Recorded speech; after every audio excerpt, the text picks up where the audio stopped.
Hello everyone, जय Hind friends. आज की इस वीडियो में हम लोग पढ़ेंगे यूपी बोर्ड क्लास 7th का ज्योग्राफी यानी कि भूगोल का चैप्टर नंबर है 5 और 5वां चैप्टर आपका है वायुमंडल। तो आइए शुरुआत करते हैं। बेहद ही इंपॉर्टेंट चैप्टर है। आप सभी लोग अपनी कॉपी और पेन निकाल लीजिएगा। जो भी यहाँ पे प्रश्न कराए जाएंगे उसको अपनी अभ्यास पुस्तिका में नोट करते हुए आगे बढ़ेंगे। आइए शुरुआत करते हैं। जैसे कि पहला प्रश्न ही है, कुछ पॉइंट दे रखे हैं, उस पॉइंट को पहले समझ लेते हैं, उसके बाद हम लोग प्रश्न के ऊपर चलेंगे। यहाँ पे पहला पॉइंट दे रखा है कि क्षोभ मंडल जो होता है वो उसकी ऊंचाई कितनी होती है। तो फ्रेंड्स यहाँ पे 15 किलोमीटर इसका आंसर लिख लेना है। जैसे कि आपको पता है जो हमारी ऊपर वाली परत होती है, अभी हमने पिछले चैप्टर में पृथ्वी के अंदर वाली परतों के बारे में देखा। पिछले जो चैप्टर थे उनके बारे में पृथ्वी के अंदर वाली आंतरिक चट्टानें और बाह्य चट्टानों के बारे में पढ़ा। लेकिन अब हम लोग अब धीरे धीरे वो ऊपर चल रहे हैं, वायुमंडल के बारे में बात करेंगे। तो हमारा सबसे नीचे वाला जो मंडल होता है उसको हम बोलते हैं क्षोभ मंडल। क्या बोलते हैं उसको फ्रेंड्स? क्षोभ मंडल उसको उसका नाम है। दूसरा हमारा समताप मंडल होता है, फिर मध्य मंडल, आयन मंडल, उसके बाद बहिर्मंडल होता है। इस प्रकार से आपका जो मंडल होते हैं उनका विभाजन होता है, लेकिन उसकी कुछ ऊंचाई भी होती है। जैसे क्षोभ मंडल की ऊंचाई होती है पृथ्वी से 15 किलोमीटर दूर तक की होती है, क्षोभ मंडल की ऊंचाई होती है। और समताप मंडल किन दो परतों के बीच में उपस्थित रहता है? तो मध्य मंडल और क्षोभ मंडल के बीच में आपका, जैसे हमने बताया, पहला क्षोभ मंडल है, फिर आपका समताप मंडल है, फिर आपका मध्य मंडल होता है, फिर उसके बाद आपका आयन मंडल होता है, और उसके बाद लास्ट में आपका बहिर्मंडल होता है। तो जो समताप मंडल किसके बीच में है? तो क्षोभ मंडल और मध्य मंडल के बीच में कौन सा मंडल पाया जाता है? समताप मंडल पाया जाता है। तो यहाँ पे आप ध्यान रखेंगे मध्य और समताप मंडल किन दो परतों के बीच में पाया जाता है? तो आपको ध्यान रखना है मध्य मंडल और क्षोभ मंडल के बीच में। क्षोभ मंडल की ऊंचाई 15 किलोमीटर है। समताप मंडल की औसत मोटाई कितनी होती है, यानी कि ऊंचाई की बात कर रहा है, तो ये 50 मीटर होती है। कितना है? 15 से लेकर के 50 मीटर ये इसकी समताप मंडल की ऊंचाई होती है। और समताप मंडल में ही आपका ओजोन जो परत होती है, ओजोन परत किस में पाई जाती है? समताप मंडल में पाई जाती है। बेहद ही इंपॉर्टेंट चैप्टर, बेहद ही इंपॉर्टेंट पॉइंट मैंने बताया है। जो समताप मंडल में कौन सी परत पाई जाती है? तो ओजोन परत पाई जाती है। और ओजोन परत के क्या करती है? हमें हानिकारक किरणों से बचाती है। यानी कि जो हानिकारक किरणें कौन सी थी? परावैंगनी किरणें। परावैंगनी हमारे लिए हानिकारक भी होती हैं और लाभकारी भी होती हैं, ठीक है। तो ये नहीं सिर्फ हमारे लिए हानिकारक होती है, कोई भी चीज़ अपने लिए कुछ हानिकारक भी उसके साथ रहती है, कुछ लाभकारी भी चीज़ें उसके साथ रहती हैं। जैसे किसी के सांप का जहर का, अगर सांप किसी को काट लिया तो उसका जो जहर होता है उसको वही जहर बचाता है। उसका एंटीडोट जो बनाया जाता है उसी के जहर से ही बनाया जाता है। अगला पॉइंट है यहाँ पे, कृत्रिम उपग्रह किस मंडल में स्थापित किए जाते हैं? जो हमारे कृत्रिम उपग्रह होते हैं, जो हम लोग सैटेलाइट से भेजते हैं, अंतरिक्ष में भेजते हैं, वो उपग्रह किस मंडल में स्थापित किए जाते हैं? जो हमारा वायुमंडल होता है, बहिर्मंडल होता है, उसमें हम कृत्रिम उपग्रह को स्थापित करते हैं। ये ध्यान में रखना है। मध्य मंडल का जो विस्तार है कितना किलोमीटर है? तो मध्य मंडल का विस्तार 100 किलोमीटर तक है। कितना है? 100 किलोमीटर तक मध्य मंडल का विस्तार है। प्रश्न नंबर पहला अब स्टार्ट होता है आपके अभ्यास प्रश्न का। प्रश्न नंबर 1 में कह रहा है कि प्रश्न नंबर का, वायुमंडल में कौन कौन सी गैसें हैं, इनका प्रतिशत मात्रा भी लिखिए। वेरी इंपॉर्टेंट चैप्टर है और हर क्वेश्चन को अपने अभ्यास पुस्तिका में लिखते चलिएगा, क्योंकि यहाँ से प्रश्न बहुत ज़्यादा पूछे जाते हैं, आपके परीक्षा में पूछे जाएंगे। साथ ही साथ आप कभी भी एग्जाम के किसी भी एग्ज़ाम की प्रिपरेशन करेंगे वहाँ पर भी आपको यहाँ पे प्रश्न देखते हुए मिलते हैं।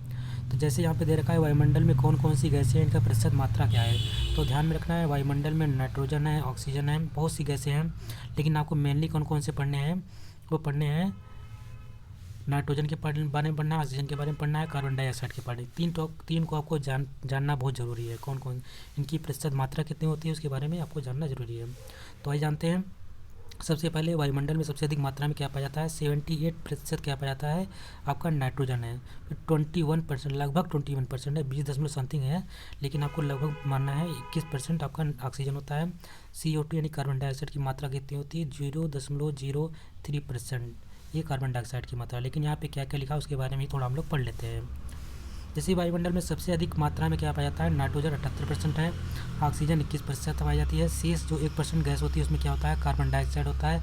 और कार्बन डाइऑक्साइड की मात्रा कितनी है? 0.03% कार्बन डाइऑक्साइड पाया जाता है। हाइड्रोजन पाया जाता है, हीलियम पाया जाता है, ओजोन आदि गैस इसमें आर्गन गैस होती है। सबसे अधिक मात्रा में जो हमारी निष्क्रिय गैस होती है वो आर्गन गैस होती है, उसमें वो हमारे सबसे अधिक मात्रा में जो निष्क्रिय गैस पाती है वो आर्गन होती है, वो पाई जाती है।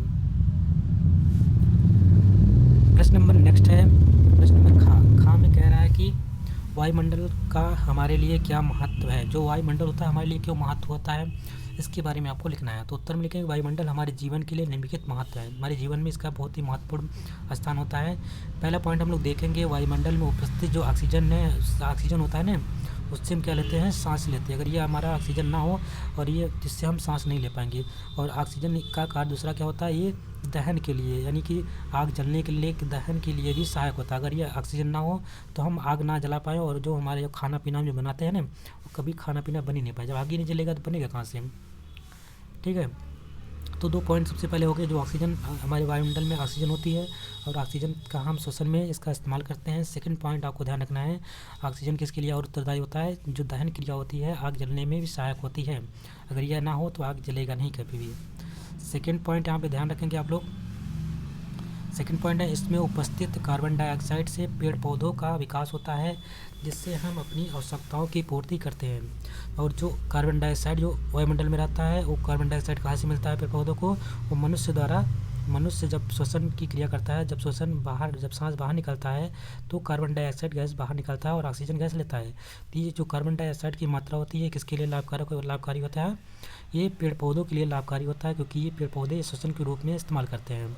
जिससे क्या होता है कि इनकी पेड़ पौधे जो होते हैं उनका विकास होता है, और हम कुछ जो इनकी आवश्यकता है अपनी जो आवश्यकताएं होती हैं पेड़ पौधे से पूर्ति करते हैं। क्योंकि जो जैसे गेहूँ है, धान है, चना है, जो भी चीज़ें हैं इनका निर्माण जब ये लोग ऑक्सीजन गैस लेंगी तभी कार्बन डाइऑक्साइड गैस लेंगी, इनका वृद्धि होगा, और वृद्धि के फलस्वरूप इनका इसमें फलें आएंगी और उनका हम इस्तेमाल अपने खाद्य पदार्थों के रूप में करेंगे।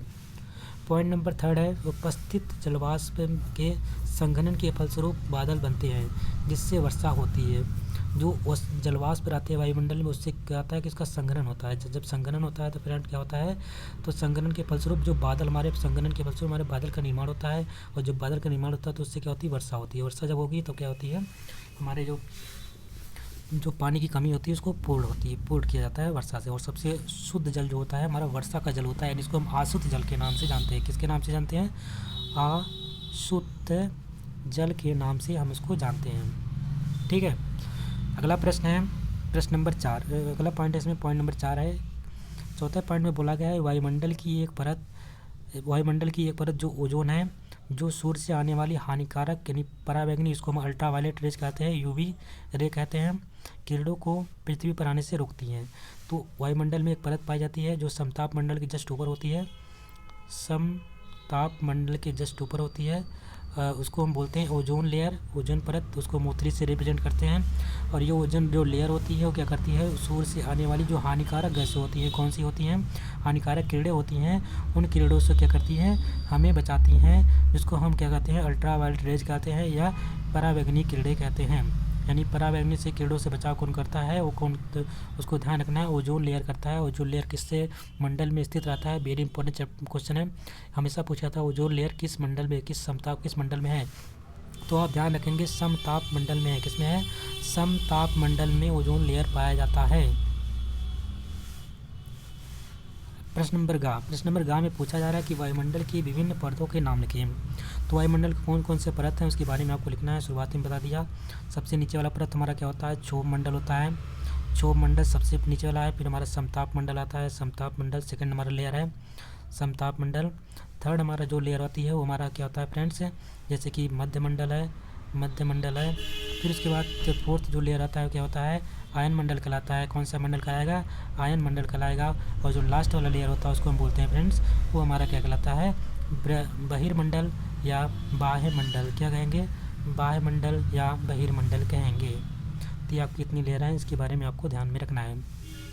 जितनी भी मौसमी घटनाएं होती हैं सब किस में होती हैं, सब क्षोभ मंडल में होती हैं। यानी बादल का बनना, बादल वर्षा होना, बादल कड़कना उड़कना, जो हमारे जो वायुयान किस में उड़ते हैं, समताप मंडल में हमारे वायुयान उड़ते हैं, क्योंकि बादलों के चीर के बाहर जाते हैं तब जाकर के वो समताप मंडल में आसानी से उड़ पाते हैं। अगला प्रश्न है वायुदाब किससे कहते हैं, वेरी इंपॉर्टेंट क्वेश्चन है, तो आपको ध्यान रखना है। वायु अपने भार द्वारा धरातल पर दाब डालती है। धरातल पर वायुमंडल की समस्त परतों के पड़ने वाले भार को हम क्या कहते हैं, वायु दाब कहते हैं। जो वायु होता है ना फ्रेंड, उसको सभी वस्तुओं पे दाब डालती है, यानी चारों तरफ से दाब डालती है, एक नहीं कि सिर्फ एक तरफ से डाले। और ये जो भार होता है ना, जो कि वायु का अपना कुछ भार भी होता है, अपनी भार द्वारा धरातल पर दाब डालती है। धरातल पर वायुमंडल की समस्त परतों पे पड़ने वाले भार को क्या कहते हैं? वायु दाब कहते हैं। प्रश्न नंबर नेक्स्ट है, इसमें पूछा जा रहा है कि पृथ्वी पर वायु दाब की कितनी प्रमुख पेटियां हैं। जो पृथ्वी पर वायु दाब की कितनी प्रमुख पेटियां, उसके बारे में लिखना है। उत्तर में लिखेंगे पृथ्वी पर वायु दाब की मुख्य जो 4 पेटियां हैं, कौन कौन सी हैं फ्रेंड्स? पहला है विषुवतीय या भूमध्य रेखीय निम्न वायु दाब, इसको बोलते हैं निम्न वायु दाब पेटी।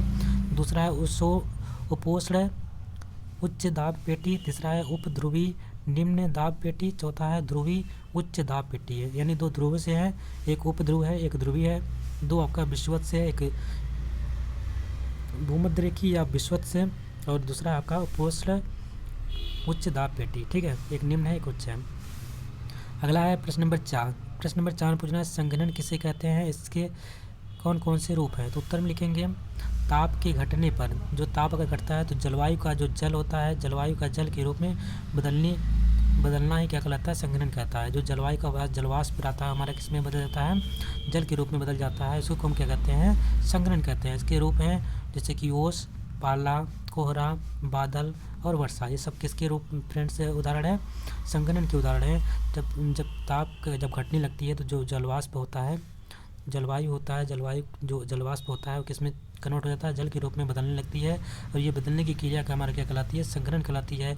और संघनन में कौन कौन सी क्रिया होती है? संघनन के कौन कौन से उदाहरण हैं? तो ओस का बनना आपका संघनन का उदाहरण है, पाला का बनना आपका संघनन का उदाहरण है, कोहरा का बनना आपका संघनन का उदाहरण है, बादल का बनना संघनन का उदाहरण है, और वर्षा का होना ये संघनन का उदाहरण है। कंडेंसेशन इंग्लिश में बोलते हैं, ध्यान में रखेंगे। प्रश्न नंबर नेक्स्ट है मौसम और जलवायु में क्या अंतर है।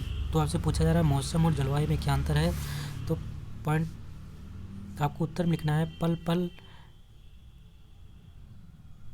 घंटे घंटे, दिन, सप्ताह, धूप, हवा, वर्षा आदि स्थितियों में परिवर्तन होना मौसम कहलाता है। ठीक है, जबकि लंबे समय तक किसी क्षेत्र विशेष की मौसम दशाओं की योग को जलवायु कहते हैं। तो ये हमारा यानी जो पल पल में, घंटे घंटे में, सप्ताह सप्ताह में, धूप या वर्षा आदि स्थितियों में जो परिवर्तन होता है उसको हम क्या कहते हैं? मौसम कहते हैं। जैसे कि इस समय आप देख ही रहोगे ठंडी का मौसम चल रहा है, तो कभी बरसात, कभी मतलब कि धूप हो रही है, कभी ठंडी ज़्यादा पड़ रही है, कभी ठंडी कम पड़ रही है, कभी कोहरा हो रहा है। तो ये जो चेंजेस होते हैं हमारे मौसम कहलाते हैं। जबकि लंबे समय तक किसी क्षेत्र विशेष की मौसम दशाओं के योग को क्या कहते हैं? मौसम दशाओं के योग को कहेंगे जलवायु कहेंगे। मौसम दशाओं के योग को जलवायु कहते हैं। प्रश्न नंबर 2, इसमें क्या पूछ रहा है कि सही वाक्य के सामने सही तथा गलत के सामने गलत का निशान लगाएं। पहला प्रश्न यहाँ पे दे रखा है, पहला पॉइंट दे रखा है, पहला कथन दे रखा है। कथन नंबर का में कह रहा है कि वायुमंडल में कितने प्रतिशत नाइट्रोजन पाया जाता है। तो हमने शुरुआत में बता दिया सबसे अधिक मात्रा में पाया जाने वाला गैस कौन सा है वायुमंडल में? नाइट्रोजन है। और नाइट्रोजन की प्रतिशत मात्रा कितनी है? 78% पाई जाती है। बिल्कुल सही है, और उसके सामने हम सही का निशान भी लगा देंगे। दूसरा है धरातल से 15 किलोमीटर ऊपर तक वायुमंडल अधिक है महत्वपूर्ण है। ये हमारा क्षोभ मंडल होता है। क्षोभ मंडल की जो ऊंचाई होती है वो धरातल से 15 किलोमीटर तक ऊंचाई होती है। और जितनी भी मौसमी घटनाएं होती हैं वो सब क्षोभ मंडल में होती है, इसलिए बहुत ही महत्वपूर्ण होती हैं। ये बात बिल्कुल सही कहा गया है। पॉइंट नंबर 3 में कह रहा है कि गैसों के अलावा वायुमंडल में कुछ नहीं पाया जाता। तो ये बात बिल्कुल गलत है। सिर्फ गैसें नहीं पाई जाती हैं, वायुमंडल में बहुत सी चीज़ें पाई जाती हैं, धूल कण भी पाए जाते हैं, अनेक प्रकार की उसमें और भी चीज़ें पाई जाती हैं। इसलिए ये बात बिल्कुल गलत हो जाता है। अगला है वायुमंडल में 21% से बहुत अधिक ऑक्सीजन गैस पाई जाती है। सिर्फ 21% ही पाई जाती है। इसने बोला बहुत अधिक पाई जाती है, तो इसलिए बात ये गलत हो जाती है। सिर्फ यहाँ पे 21% अगर लिखा रहा था तो सही होती, लेकिन इसने एक शब्द जोड़ दिया। इस शब्द क्या है? बहुत अधिक होने की वजह से ये बात बिल्कुल गलत हो जाएगी। प्रश्न नंबर 3 है रिक्त स्थानों की पूर्ति कीजिए। इसमें कह रहा है कि प्रश्न नंबर काम है मौसम संबंधित घटनाएं किसमें होती हैं। तो जो भी मौसम संबंधित घटनाएं होती हैं किसमें होती है? क्षोभ मंडल में घटित होती हैं। और बहुत ही इंपॉर्टेंट है, मौसम संबंधित जितनी भी घटनाएं इसमें होती हैं वो आपकी कहाँ पे होगी? वो सब आपकी फ्रेंड होती हैं क्षोभ मंडल के अंतर्गत होती हैं। क्षोभ मंडल आपके लिए बहुत ही इंपॉर्टेंट है। और साथ ही साथ समताप मंडल भी आपके लिए इम्पॉर्टेंट है। लेकिन जो बाह्य मंडल होता है उसमें कितनी भी जो हमारी जो ग्रह होते हैं, ग्रह का जो उपग्रह जो हमारे छोड़े जाते हैं किस में छोड़ते हैं? बाह्य मंडल में छोड़े जाते हैं। तो ये सब चीज़ें बहुत ही इंपॉर्टेंट है, आपको उसको ध्यान रखना है। इसलिए चैप्टर कह रहे हैं बहुत ही इंपॉर्टेंट है। सेकेंड आपको यहाँ पे दे रखा है कि बैरोमीटर में वायुदाब किस में मापते हैं? वायुदाब का जो मात्रक होता है वो बैरोमीटर होता है। क्या होता है? बैरोमीटर से हम लोग वायु दाब मापते हैं। थर्ड है वायुमंडल में उपस्थित जलवाष्प को क्या कहते हैं, जो वायुमंडल में उपस्थित जलवाष्प होता है उसको बोलते हैं, जो वायुमंडल में उपस्थित जलवाष्प को हम क्या कहते हैं, आर्द्रता कहते हैं। क्या बोलते हैं, आर्द्रता। और आर्द्रता किससे मापा जाता है, तो हाइग्रोमीटर की एक आपका पैमाना होता है, हाइग्रोमीटर ये पैमाने से हम क्या मापते हैं, आर्द्रता नापते हैं हाइग्रोमीटर से। अगला है तापमान किससे मापा जाता है, तो तापमापी से नापा जाता है। इसके लिए अलग अलग टेम्परेचर होते हैं, जैसे डिग्री सेंटीग्रेड आपका होता है, डिग्री फ़ारेनहाइट होता है, केल्विन होता है, रेडियंट होता है। ये इस प्रकार से 4 पैमाने आपने देखा होगा अभी तक। फिलहाल 3 के बारे में आप जानिए। डिग्री सेंटीग्रेड का ताप का पैमाना है, फ़ारेनहाइट है जो कि डॉक्टरी थर्मामीटर में यूज होता है, और केल्विन होता है जिसको हम परम ताप कहते हैं, ठीक है। और इसकी शुरुआत अगर हम बात करते हैं तो ये 0 से स्टार्ट होता है और 100 डिग्री सेंटीग्रेड तक चलता है डिग्री सेंटीग्रेड। अगर हम फ़ारेनहाइट की बात करते हैं तो ये 32 फ़ारेनहाइट से स्टार्ट होगा, 212 फ़ारेनहाइट तक चलेगा। और अगर थर्ड की बात करते हैं केल्विन की, तो केल्विन में 273 से स्टार्ट होता है, 373 तक इसका पैमाना रहता है, ठीक है। सब में 100 का डिफरेंट रहता है। प्रश्न नंबर 4 है सही जोड़े बनाएं। यहाँ पे ऑक्सीजन का कार्य क्या है फ्रेंड, ऑक्सीजन श्वसन के लिए उपयोगी होता है, इसलिए ऑक्सीजन हम क्या करते हैं, श्वसन के रूप में लेते हैं। और दूसरा इसका ये ध्यान रखना है, ये दहन के लिए भी उपयोगी होता है, यानी कि आग जलने में भी सहायक होता है। सेकंड है डिग्री सेल्सियस। डिग्री सेल्सियस हम क्या करते हैं, अभी हमने बताया डिग्री सेंटीग्रेड में हम क्या किसको नापते हैं, ताप को मापते हैं। और ये जो शुरुआत होती है 0 डिग्री सेंटीग्रेड से कहाँ तक जाता है, 100 डिग्री सेंटीग्रेड तक इसका जो पैमाना होता है इसमें लिखा होता है। और स्वस्थ मनुष्य के टेम्परेचर की बात करते हैं तो स्वस्थ मनुष्य के टेम्परेचर का जो डिग्री सेंटीग्रेड में होता है तो कितना होता है, 37 डिग्री सेंटीग्रेड होता है। और फ़ारेनहाइट में अगर बात करते हैं तो फ़ारेनहाइट में 98.6 फ़ारेनहाइट होता है आपका जो डॉक्टरी थर्मामीटर होता है उसमें स्वस्थ मनुष्य के टेम्परेचर। मिली बार में क्या नापते हैं, तो मिली बार में हम वायु दाब मानते हैं, इसको बैरोमीटर भी कहते हैं। सो इसी के साथ ये चैप्टर भी कंप्लीट होता है। आशा करते हैं आपको वीडियो पसंद आई होगी। अगर आपको वीडियो अच्छी लगी तो लाइक करिएगा, शेयर करिएगा, चैनल पे नए हो तो चैनल को सब्सक्राइब भी कर लीजिएगा। मिलते हैं एक नए वीडियो में, तब तक के नमस्कार, जय हिंद।